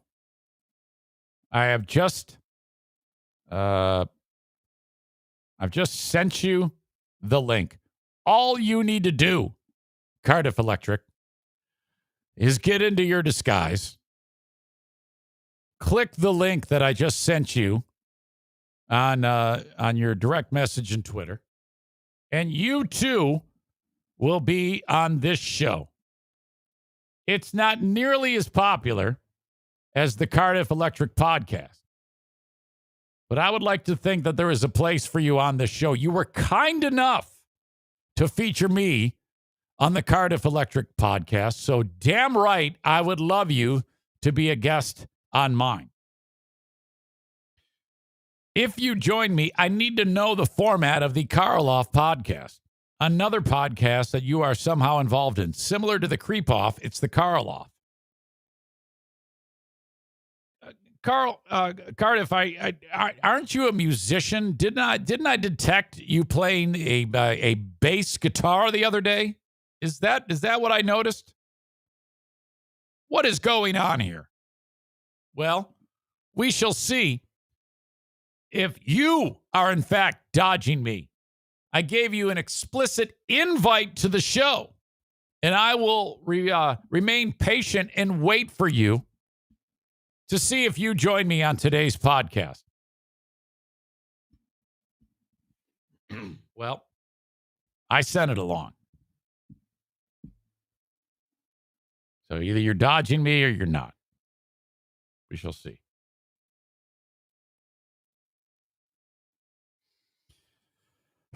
All right. Thank you again to Kyle from Dumpster Divers for joining me on the show. I've got merch at ericzaneshow.com. Click on it. Check out what we have. Sweatshirts, T-shirts, long sleeve, short sleeve, all different styles, all different colors, all their different logo designs, all at ericzaneshow.com. Hang on. Excuse me. Comedy, fullhousecomedy.com. Go see a show this weekend if you are in West Michigan. In town tonight, Jonathan Martin at the Ambrosia Theater. Hot off of his performance at the world famous Howard City Lanes. You can check out Jonathan Martin at the Ambrosia Theater tonight, tomorrow also at Rockford Lanes. Paul Rodriguez is at Billy's Lounge tomorrow for 2 shows. And then Friday, he's at Back Alley Comedy Club. And then Saturday, wait a minute. Hold on a second. Friday is at Billy's Lounge. That's the 22nd. Saturday, the 23rd at Back Alley Comedy Club. Sunday, the 24th at the Park Theater. Okay.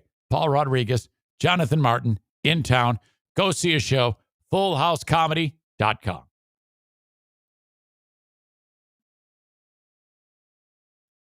Chris writes, TikTok, Cardiff. Patriot Nick says this guy's shtick is so weird. Sorry, not sorry, Cardiff. Yeah, he's a little Emo Phillips / Between Two Ferns / Chris Farley character interviewing Paul McCartney / dude shadowing.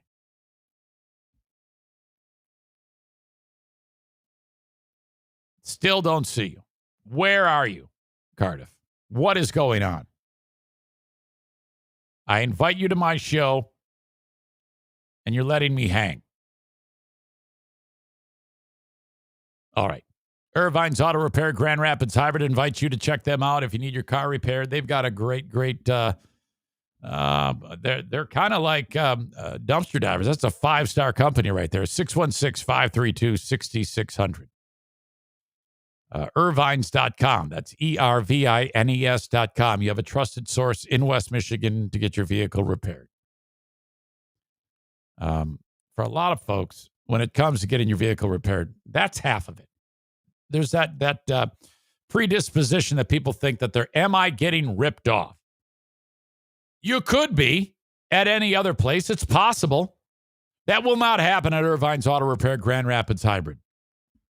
Family-run business, veteran / lady-owned, 616-532-6600 in West Michigan. If you're driving along 44th Street, just a few blocks east of 131, there they are on a side street called Stafford. Irvine's Auto Repair, Grand Rapids Hybrid. Okay. Cardiff, I have to go potty. I'm going to go tinkle. When I come back, I better see you in the waiting room. Okay? No more screwing around. It's time for you to join me on the Eric Zane Show podcast. Hang on.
All right. Cardiff is in the waiting room. Ladies and gentlemen, this is the first. As you know, the most famous podcast on the internet today is not Joe Rogan. It's not Mark Maron. It's not Dax Shepard. It's not even Who Are These Podcasts? It is the most famous podcast on the internet today, the one and only Cardiff Electric Podcast. Cardiff, welcome to the show. Hello, Eric Zane. How are you? And well, Cardiff, it's a busy morning for you. Thank you for taking the time to join me on the show. Thank you. Thank you for having me. It's nice that you finally stopped dodging me. No, Cardiff, you've said that before. Me dodging you. What do you mean? I mean, I've been on your show, Cardiff. Well, you're just scared to acknowledge the truth. What truth is that, Cardiff? That you're inferior to stuttering John Melendez. Wait a minute now. You said the truth was I'm dodging you, and now you've segued over to something about stuttering John Melendez. Children, you're dodging me because you're afraid of the truth. Yeah, but I'm not dodging you. I just invited you, and here you are. That's not dodging you. I'm welcoming you into my show. I forced your hand. Okay, Cardiff.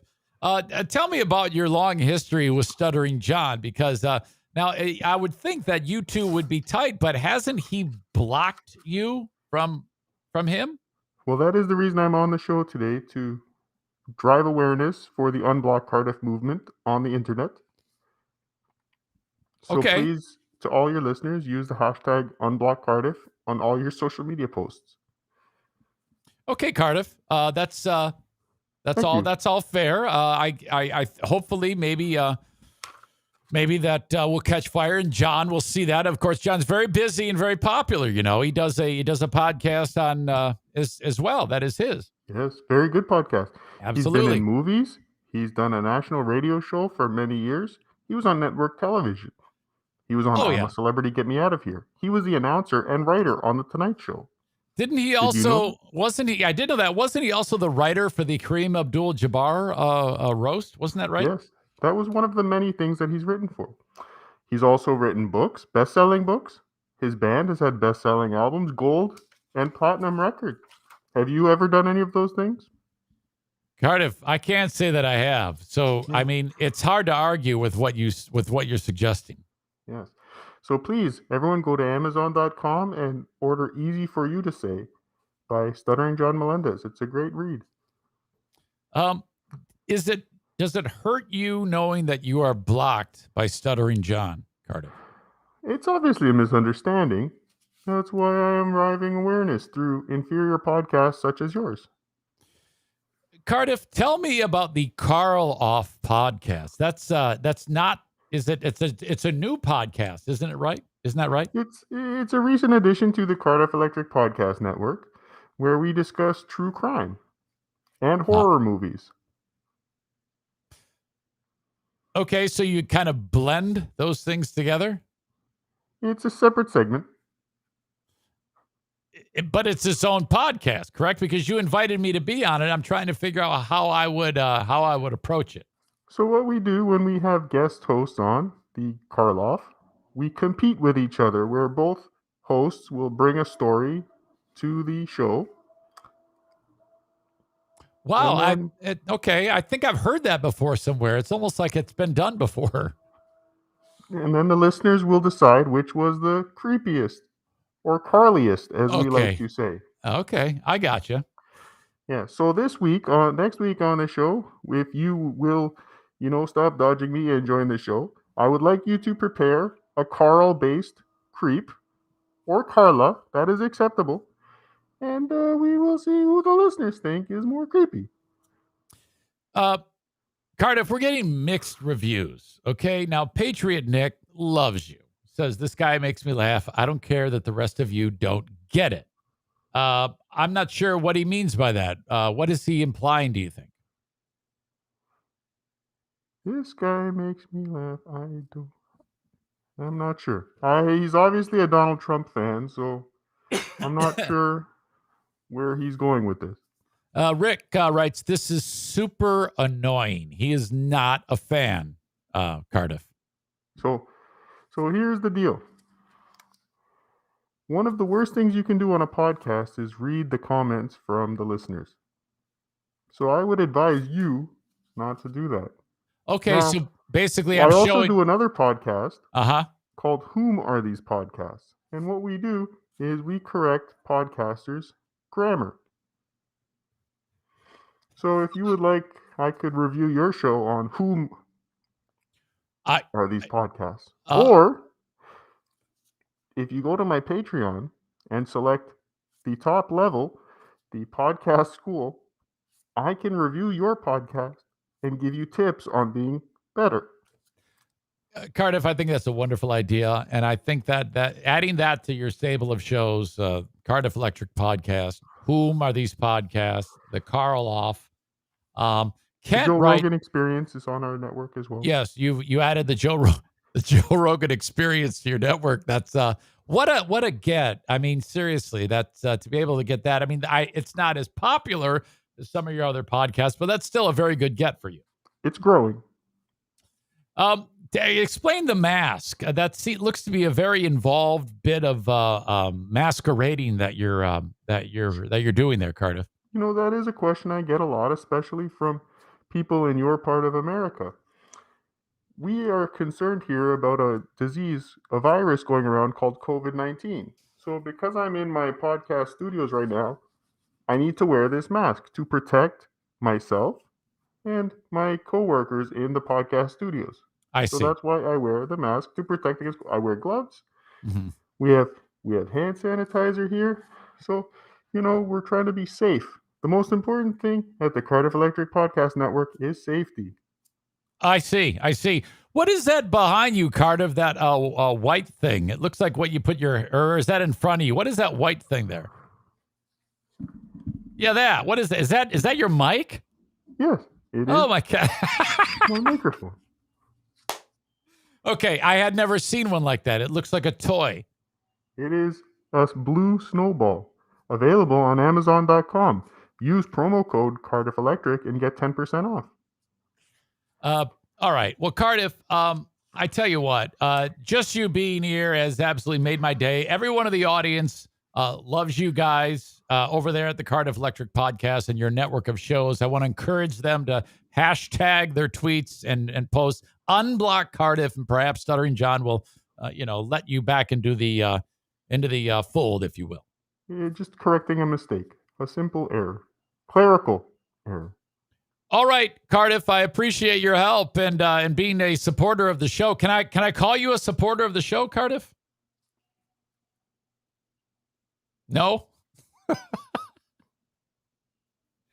Cardiff, as always, you're fantastic, and I will talk to you possibly next week on the Karloff, okay? I'll reach out to you. Thank you very much, Eric Zane.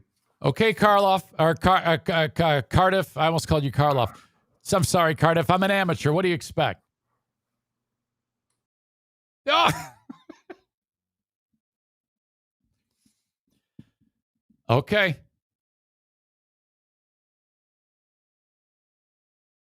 Dirk writes, great. We're adding shtick to the podcast. Hilarious.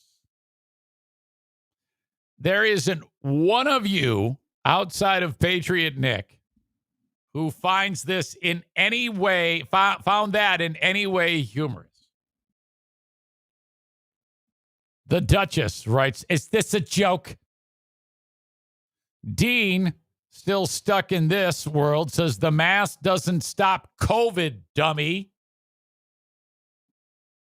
Adam likes it. He wrote gloves too with laughy emojis. Dirk wrote, who the fuck wrote this? Bob and Tom? Set him up for more punchlines, please. Well, I didn't rehearse this, idiot. I just got him on there. Dirk says, give me 300. I don't give a shit. This is horrible. Oh, my God. What is wrong with you people? The Duchess writes, creepy as fuck. Antelope Rider Aram writes, seems like a nice enough guy. Boring as hell, but not a bad guy. Chris says, all trolling, but still boring. Kenny says it indeed was not. Can we go around the room next, says the Duchess. So that's crazy, Cardiff. You are getting nearly unanimous negative reviews. What do you have to say for that, Cardiff? I mean, seriously, the next time I have you on, we're going to have to possibly address this. Eric, when's your divorce? JM Synthetics, assuming that I was, I'm like free beer and hot wings now. I'm glad we couldn't see from the neck down. Nick says it was referring to it being a troll. The funniest part is that he's a troll and you guys are eating it up. Yeah, that's the thing. The point of all of that, and it's remarkable that I have to break this down with you morons. Hang on a second here. Let me bring Patriot Nick in here. Hey, hang on. Can you believe the backlash, and how awesome is it that he's getting it? Oh, it's fucking hilarious. They're just nom, nom, nom, nom, nom. Eating up the troll. The point, you dumbasses, is to get you to do what you're doing, and you're so not letting me down. Cardiff has a hand up of all their asses. Oh, my God, is that fantastic. Working them like puppets. Oh. And the thing is, they think that I did that like I planned it. And that couldn't be further from the truth. I knew exactly how that was going to go. And for him to be on there doing what he did makes me so happy. Holy shit. Oh, that was hilarious. I'm not sure who that guy is. I think he kind of started to reveal his identity on the Who Are These podcasts that I was on just this past week. But I think there are people who are starting to figure out who he is. I don't think any of us know who he is, but I think he's a friend of Carl's, but I'm not 100% sure yet. It wouldn't surprise me. It's a pretty good shtick. It really is. Oh, my God. It's so stupid. It's the dumbest. It's supposed to be that way, you idiots. God. Exactly. Oh. They're like, I don't get it. This is boring. He's not good at talking. He's not really better than Joe Rogan. It's like, you idiots. What the fuck? Of course he's not. He's a our word rhymes with me marted. What the fuck is wrong with you? You dumb fucks. Holy shit. Oh, shit. It's the worst podcast on the internet. That's why you call them the best, you stupid fucking assholes. Fuck you. God damn it. Oh, son of a bitch. This isn't fun. I don't get it. This is a shtick. Yes. Jesus.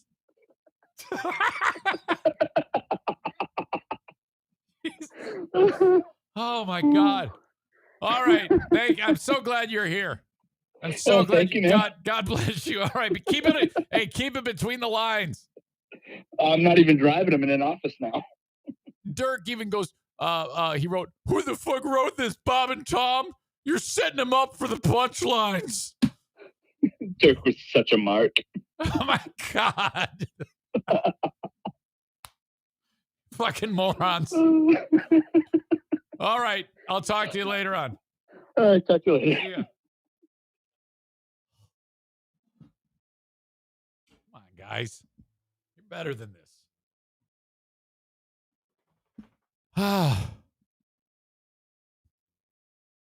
Oh, my God. Everybody's so angry that they're actually taking these weirdo shots that are trying to upset me. Dirk says this segment makes Kyle's segment entertaining.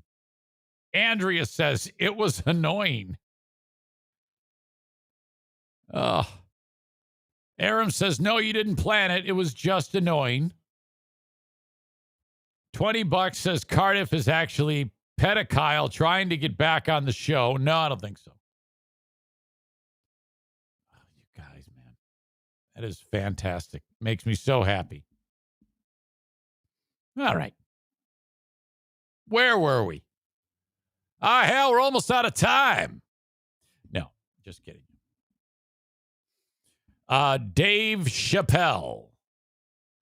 Okay. Now, if any of you watched the special on Netflix, I went into that special on Netflix under the lens of everybody's that people were pissed off in the transgender, gay and lesbian community. Okay. Because of something he said. And I thought, well, okay, I want to see for myself. And so then I watched it. And I said, there's nothing here that they have to be upset about. This is all good. He actually is a huge ally to the gay, lesbian, transgender community. If you would fucking get over yourselves, you would realize that. This is a person that is on your team. The problem is you. All right? He even talks about, he goes, when it comes to that community, he's He says, I'm more for those Stonewall motherfuckers. He's referring to these Stonewall riots that happened way back when that started the entire gay rights movement. It's a pivotal time in history. Some of you may not know about it. You'll have to look it up. But this guy is not anti-gay, anti-transgender, anything. And you can't get out of your own way enough to ever realize that because you're too stuck in your cancellation nonsense that you're trying to do to this man who is absolutely, unequivocally an American treasure. I consider Dave Chappelle to be one of the most truthful, thoughtful, honest, funny, sweet, kind people on the entire planet. I love Dave Chappelle. He is the absolute shit. Okay? And if you watch what he says and watch the special or listen to it, whatever it may be, called The Closer, and you walk away from that in any way upset at the world, well, then you are, in fact, part of the problem and should fuck off. Netflix employees walked out Wednesday in protest of Dave Chappelle's special. And this article wrote, it's anti-transgender comments. There are none. We're joined by allies who chanted Trans Lives Matter, getting pushback from counter-protesters who also showed up. Well, good. They deserve that. A pre-noon rally at a Netflix office studio complex drew about 100 people, most on the side of an estimated 30 workers at the streaming giant, all woke as hell, that joined in afterwards. Some were willing to identify themselves as Netflix employees, but all declined to provide their names. If I'm Netflix, they're all fired. I fire you all. This is what I have. If I run Netflix, I got a wall in my office full of boxes. And written in red on every cardboard box, it says fired. And you get to look at all these fucking idiots. And then you say, okay, come on in. I want to have a word. And you walk in and you point, say, get one of those, get your shit, and get out. Joey Soloway, creator of the groundbreaking Emmy-winning comedy Transparent, was among the speakers at the rally. Chappelle's decision to share, quote, his outrage as comedic humiliation in front of thousands of people and then broadcasting it to hundreds of millions of people is infinitely amplified gender violence, they said. Wow. Did you see that? I actually rolled my eyes. It couldn't be further from that. Get over yourself and get over it.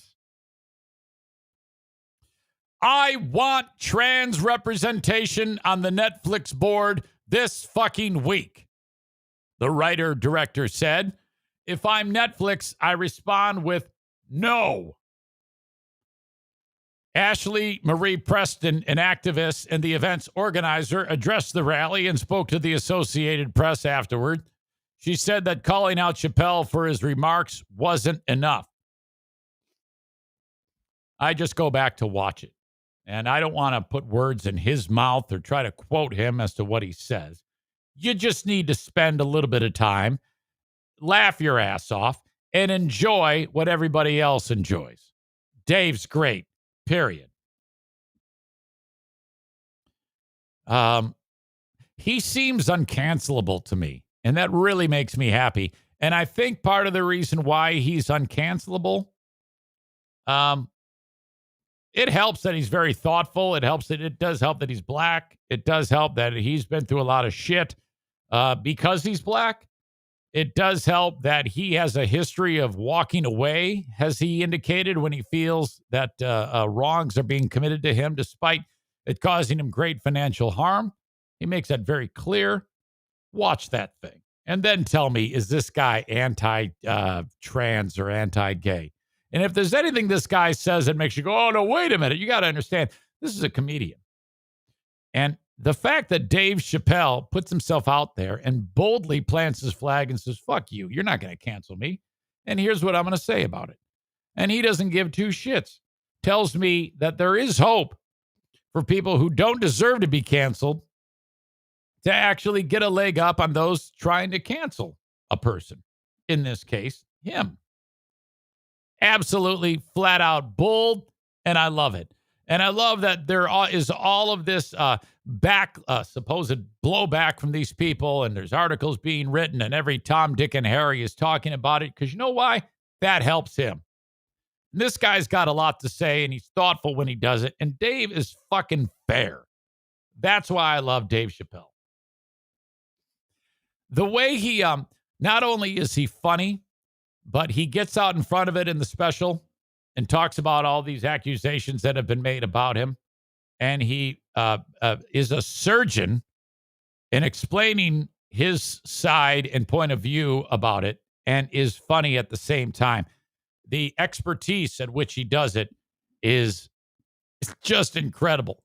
And I haven't even gotten, I watched it all the way up and watched that whole part when he's talking about that. And now he's moved on to other things. I still have about another 40 minutes of it to watch, 30 minutes or so. But man, is this guy something.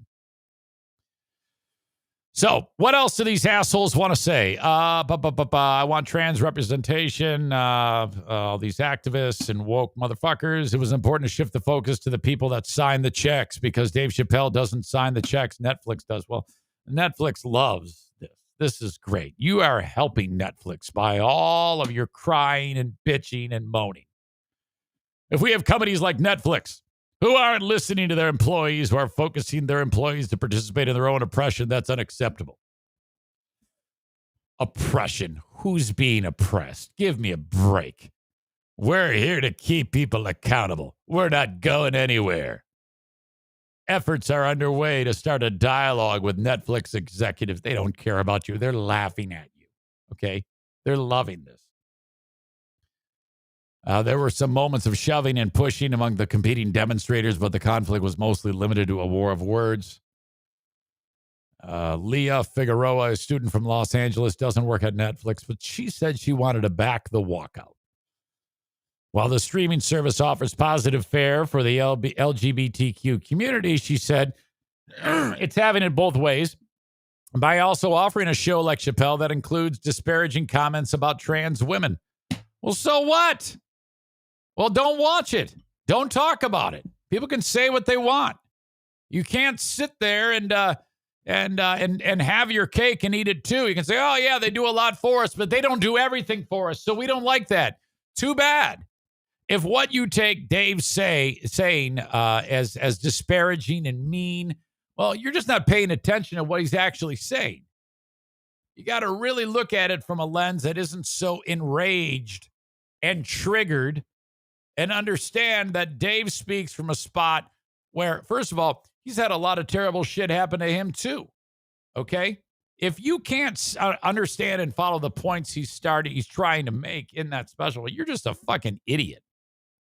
You're so enraged, you can't even pay attention to what is happening. I like funny jokes. Transphobia is not a joke. All right. I'll link up the whole article. You can check it out at your leisure, but it's stupid. Finally, no, I'm going to save that for another time. I'm out of time. We are past the time that I want a podcast because I have to go and drive limo. Yes, I've got a limo pickup at noon. Nick writes, accountability isn't an issue. It's no one's fault that they put themselves on a pedestal. Thinking you're out of reach from jokes or criticism is exactly why you get made fun of. Sam writes, ladies and gentlemen and others, Zane's 5 minutes of common sense for the day.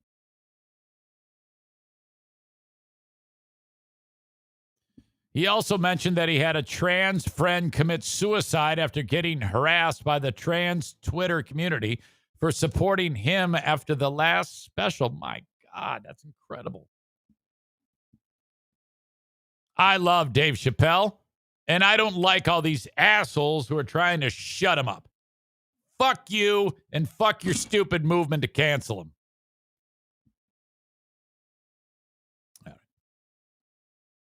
Asshole of the day in moments. I would love to help your business.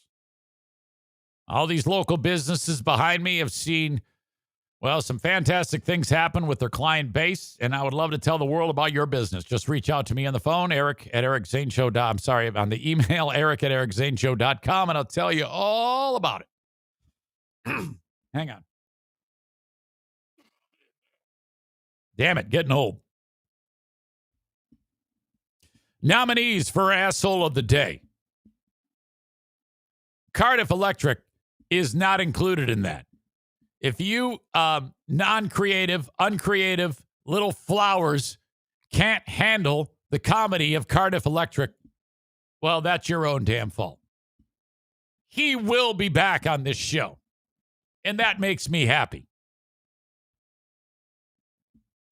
Sarah Honda Granville, SERRA, HondaGranville.com. Shop online or in person in Granville, Michigan, right next to the Cracker Barrel, across from the car wash on Kennewa by 44th. SarahHondaGranville.com. Yes, it's a little hard to get a brand new vehicle. There's a little, maybe a little wait time there. But you can still shop and figure out what you want to buy and make that purchase. Yeah, of course. But you might need a car yesterday. A certified pre-owned Honda from Sarah Honda Granville. On the lot now. Thank you so much. SERRA, HondaGranville.com. What are you waiting for? Reach out to Frank the Tank Fuss. He's a licensed independent insurance agent / broker for everything insurance related. So you're like, re-enrollment through my work. Zane always talks about this guy. I'm going to call him. It's that simple. Call or text Frank, 616-914-4070. Medicare, call Frank. Buying insurance on the marketplace, healthcare.gov. Definitely call Frank. You have insurance from your employer, but it's not that great. You want a supplemental policy. When you go to the hospital, they say, do you have supplemental insurance in addition to through your employer? Yes, I do. I bought a cheap-ass policy from Frank. Fills spots. He does that. You can call him, text him, 616-914-4070, or go to buy, B-U-Y, buyinsurancehere.com and fill out the form. Anywhere in the U.S. There's a couple states he cannot service you, but he's got a umbrella of people that can. It all starts with Frank, and it's all free.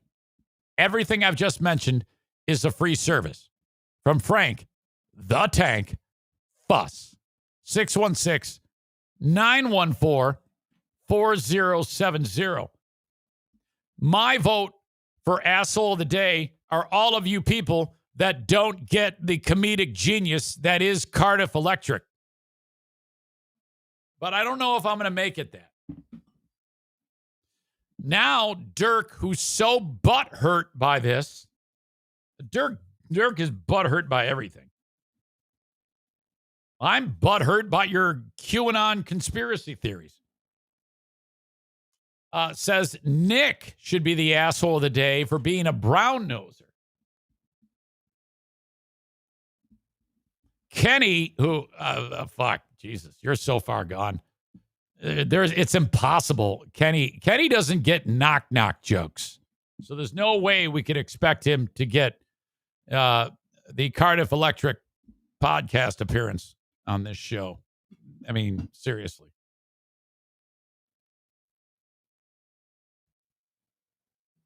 All right. Dirk wrote, not butthurt about shit. You rolled the dice and it flopped. Well, I don't think that's the case at all. I loved it. Didn't flop in my eyes. It flopped in your eyes, but you're watching the show. Who gives a shit? Kenny wrote, there was nothing funny about Cardiff, and literally, Your entire audience is telling you that -1. Well, I'm listening to a bunch of vocal loudmouths here on the live stream who don't know funny if it would hit him in the fucking face. Dennis adds, still trying to figure out what I was supposed to get. I don't know. I can't help it if you guys don't get it. The only way the Cardiff bit would have been clever is if Cardiff and Nick are the same person. What? Wait a minute. You mean you don't know who Cardiff is, really? You don't know about that? Okay. I absolutely took too much for granted. And I'm not going to reveal who it is.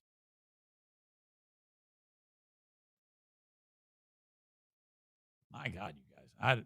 This is really blowing my mind here. All right. Today we talked about the show moving to Twitch. Here Be Rabbit doesn't get Twitch. He's a fucking moron. Queen of the Forest home. Parents of a young child last night. Queen of the Forest had a rough day yesterday at the school. Mike Ball's interaction with a moron. Jeremy Grant of the Detroit Pistons is terrible at speaking. Let's Kill. We had Kyle from Dumpster Divers on. Dave Chappelle. We had Cardiff Electric on the show. That was awesome. I would say the asshole of the day brought to you by TC Paintball and JM Synthetics.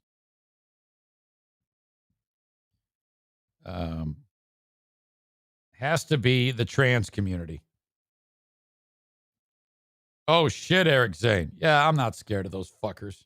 Fuck you for trying to cancel an American icon, an American legend. Go fuck yourselves for trying to cancel Dave Chappelle.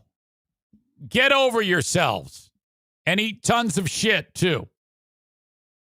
All right. I think my work is done here. You all have a great day.